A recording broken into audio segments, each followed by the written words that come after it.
Dim Lights and Stiff Drinks, the dive bars of Seattle, is proud to be sponsored by the Stedman Group. The Stedman Group is a local independent business that owns and operates Targey's Tavern, profiled here in Season 1, Episode 9, The Pogie, Season 2, Episode 12, the Duval Tavern in Duval, and Larry's Tavern in West Seattle. All of us here at the podcast are pretty tough critics when it comes to how the local dive bars are being run, and we have always been extremely impressed with all the dive bars owned by the Stedmans. This is because all drinking establishments, especially those that have been around for a while, each have their own unique character and charm, and it's obvious when you walk into a Stedman's bar that you are devoted to maintaining that tradition. And for that, we raise our glasses and cheers. The Stedman Group, committed to preserving the legacy of dive bars throughout the Puget Sound region.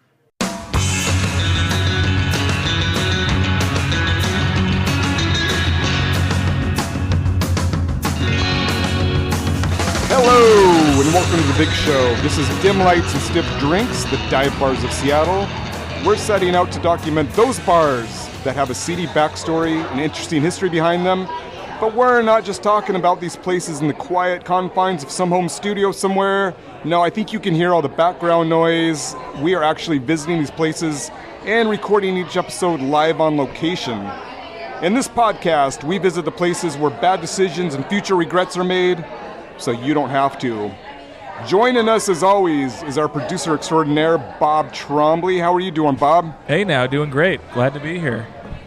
Well, my name is Brad Holden, and I am usually here with my two co-hosts, but one of them decided to take a vacation, so we're down a mound. Yeah, J-Dog. Wherever you are, Jeremy, this one's for you. What's his name this week? MC MIA. MIA, there you go. There you go. Yeah, one of my co-hosts is here, Lou Dog. And how are you doing, Lou? I'm doing fantastic. I always love when we get to a bar that I can walk to. Oh, yeah, that's right. Did you walk here tonight? I did not. I came at the last minute, so I scrambled. So you scrambled? But nonetheless, we can do Jeremy's segment real quick. What are we drinking? Yep. We're drinking for free because we are guests this week. That's right. And we'll get into that. Well, we are here tonight at Murphy's Pub in the historic Wallingford neighborhood, which is the oldest and one of the longest-running Irish bars in Seattle. And we're going to get into all that. So tonight's event, it's a prohibition-themed event, so most everyone here tonight is dressed up to the nines in their finest 1920s clothes, including the three of us. So it's a really fun event. They have jazz bands playing, they have an auction going, and it's all for a fundraising event for historic Wallingford. And one of the people from historic Wallingford here tonight, Tyson Batty, is here. And Tyson, go ahead and say hello to all the listeners out there. Hey, how's everybody doing? My name is Tyson Batty, and I am a board member of the Historic Wallingford organization. We put this together and invited Brad, and I'm really happy that you guys came here. It's an honor to be here. Thank you so Tyson. much. And at the end of the episode, we're going to talk to you a little bit more about what historic Wallingford is all about and like what your mission is and all that and how people can become involved and where they can go. As far as where we're at, so as I mentioned, we're at Murphy's Pub, who graciously agreed to host tonight's event. And we've been talking about visiting this place for a while and then got invited to participate in tonight's party. So here we are. And with that, let's dive into the history of this place. Murphy's Pub first opened in 1981 and was originally located across the street. 1981. It's the oldest one. Yeah. I thought you were going to say 1881. No. 81, baby. Yep. They were originally located across the street from the Guild 45th, so just a half a block east from here. It was their original location. So it was home to Seattle's first official Seattle St. Patrick's Day party, and was also the first bar in the city to offer microbrews on tap. Although nobody really calls them microbrews anymore. You notice that? Now it's craft beer. Yeah, Or it's just beer. But you don't hear Yeah. microbrew anymore like you used to. That's a long-lost terminology. Look at a row of tap handles. Yeah. There's 8 microbrews, and then there's It's no longer the micro. Yeah. So it's kind of a... a couple pounds for the sports bar crowd. But back when they were microbrews, you know, this was one of the first places to start serving them on tap. Nice. So yeah, they were the first ones to begin pouring the tasty stuff, leading to one of the early mottos, Seattle's best pint. For many years in the 1980s, its stage was host to the nationally syndicated Sandy Bradley's Potluck, which was like the Prairie Home Companion of Seattle. Did you guys ever listen to that? Garrison Keillor? It was like that. but it was.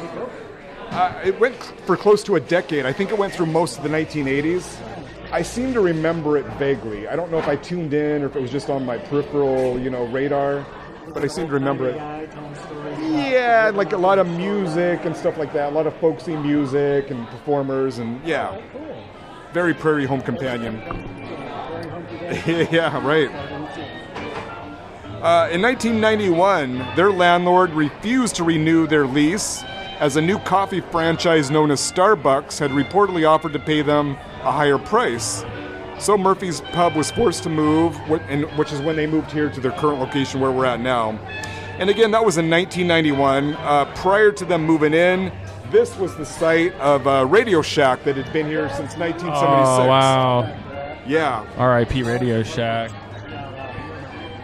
It's weird to picture a Radio Shack here because they've transformed the place so much into, the Irish pub that we see before us, including all the windows, stained glass.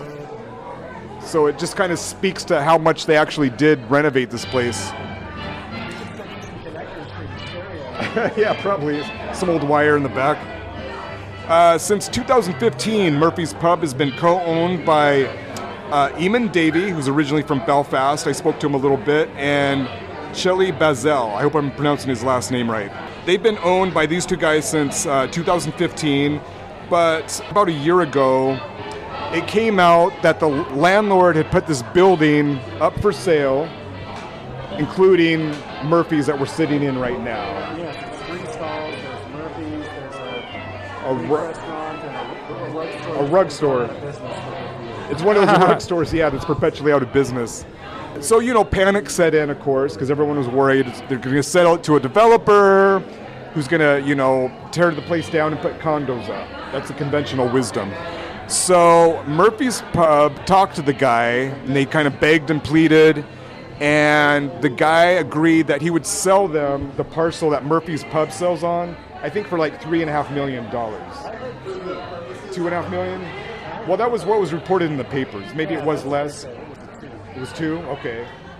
I'm assuming that's how these deals always go, right? You hear one price, but the real price is something else. Probably one of those. Anyway, so once they established that, they set about fundraising, a GoFundMe account, to hopefully raise money. They realized they're not going to be able to raise $3.5 million or $2 million or whatever it is. Yeah, well, I think they're...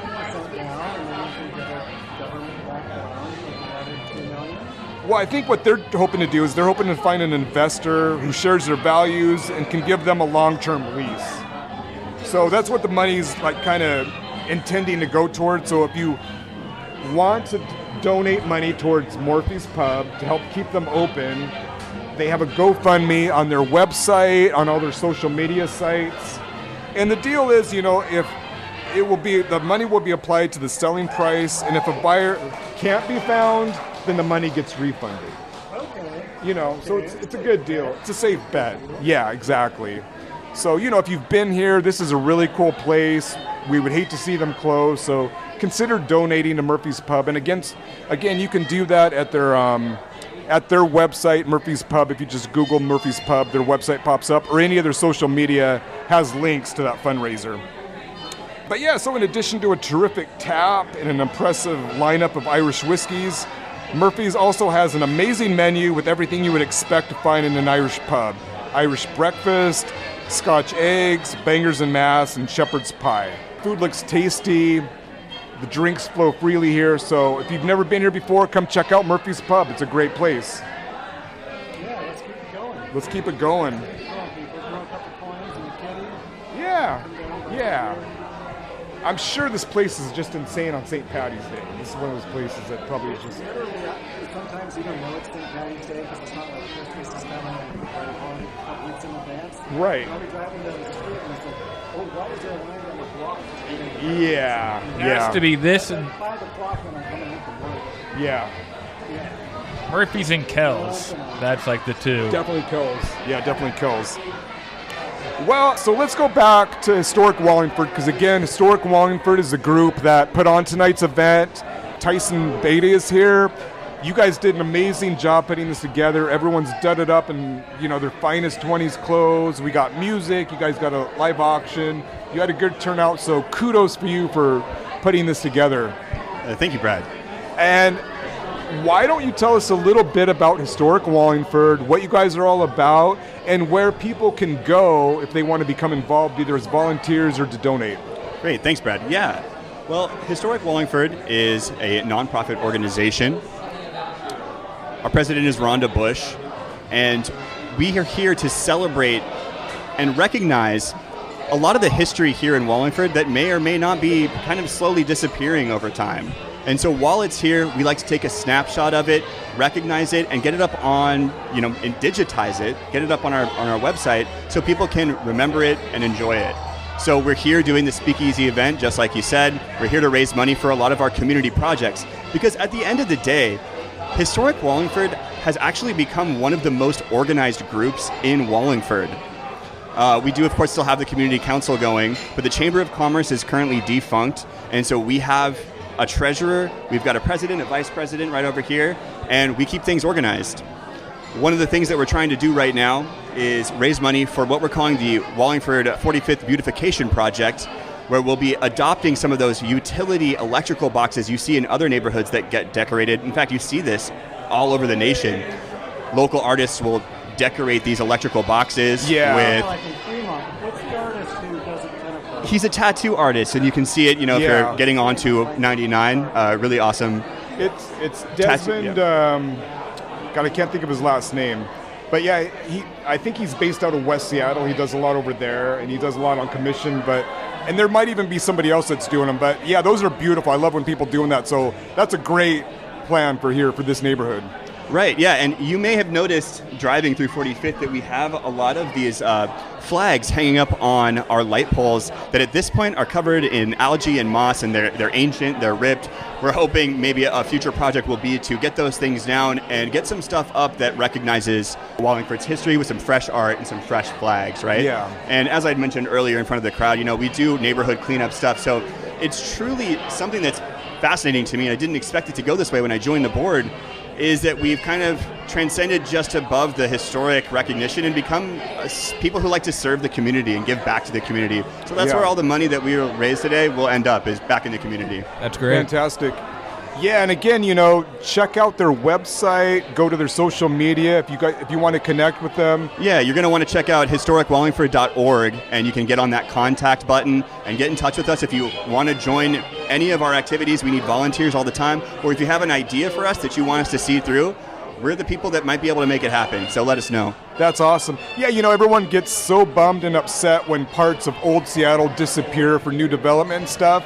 But there's organizations like Historic Wallingford. You guys are on the front lines trying to preserve that, trying to keep things intact in the neighborhood, keep the historical and cultural legacy alive. So, consider donating. If you're a Wallingford resident especially, and you appreciate the legacy of your neighborhood, Historic Wallingford is who you want to connect with. And I do want to make a quick comment that we are not here to preserve and maintain a certain aesthetic or appeal of the neighborhood.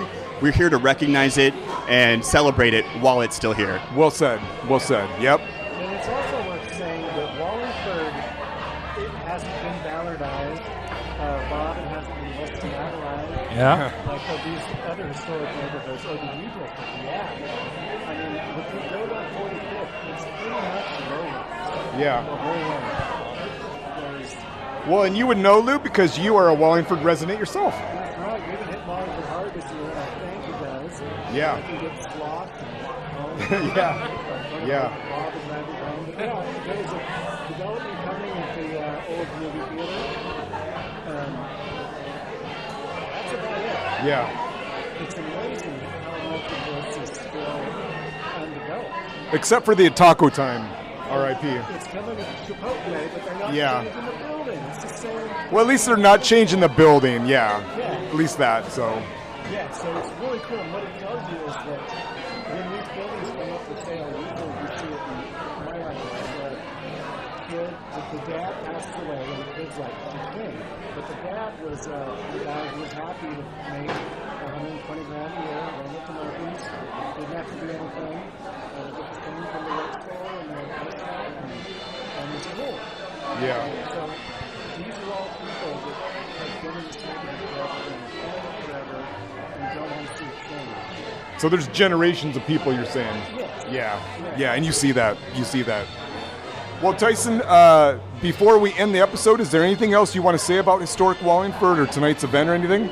I just want to thank you, Brad, for staying in touch with me during the process of planning this event. I also want to give you a shout out. I said this in front of the crowd earlier, but Brad's book, Seattle Prohibition, was the inspiration for this event, and we use it as a guideline for us to execute this. And if you look around right now, this is a happening party. Everybody's dressed in 1920s regalia, so thank you, Brad, for real. Well, it was an honor to work with you. Thank you very much. Wait, you read the book?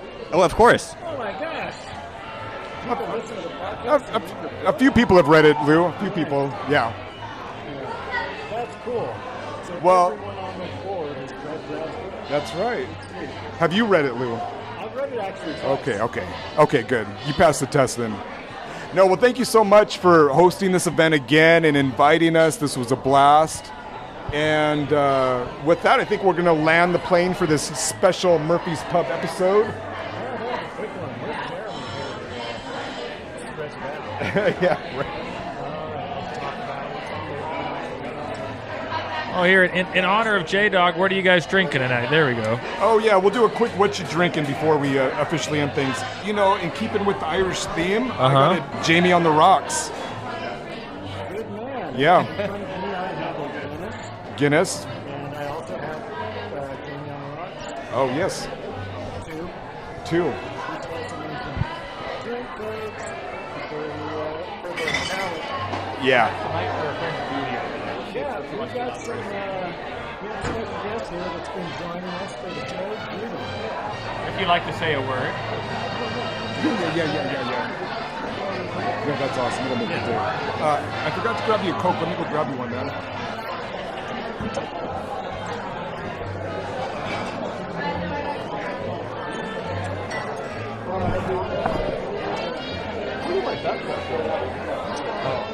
Lou moved it.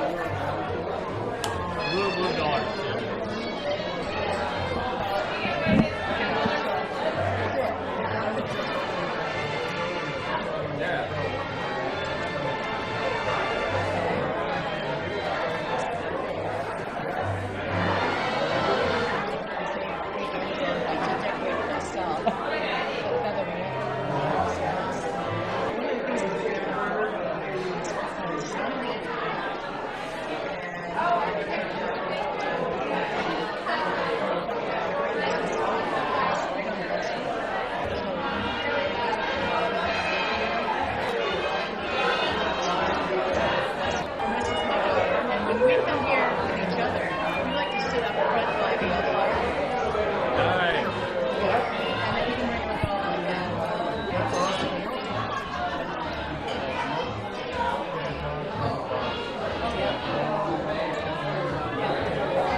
Thank you, Judy.